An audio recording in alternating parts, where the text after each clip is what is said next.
लइका जवान देखी मारे परपोज सज सबद के जाली रोज रोज लइका जवान देखी मारे परपोज उठावा लगता चॉकलेट बहरे उठावा लगता चॉकलेट बहरे छौड़ी ले न देने छौड़ी ले न देने कटे मूंग खेतवा में छौड़ी ले न देने कटे मूंग खेतवा में छौड़ी लूटो दिया मजा मूंग खेतवा में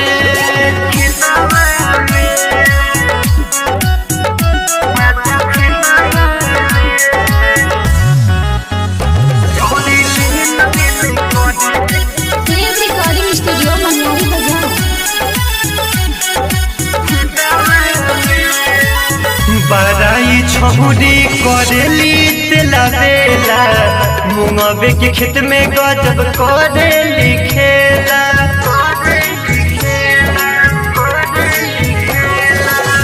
बड़ाई छौड़ी करेली तेला बेला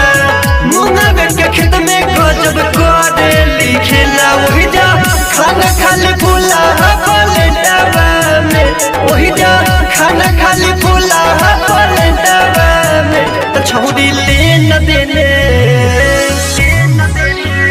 छौड़ी ले न देने कटे मूंग खेतवा में छौड़ी ले न देने कटे मूंग खेतवा में छौड़ी लूटो दिया मजा रोज खेतवा में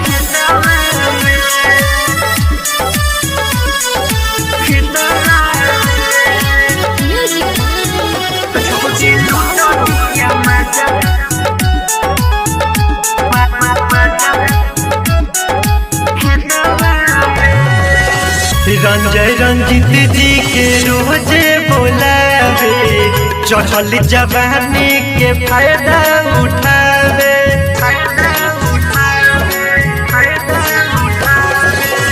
रंजय रंजित जी के रोजे बोलावे चढ़ल जवानी के फायदा उठावे के राजू से भी आई से दबारे रानी दीवान से छौड़ी ले न देने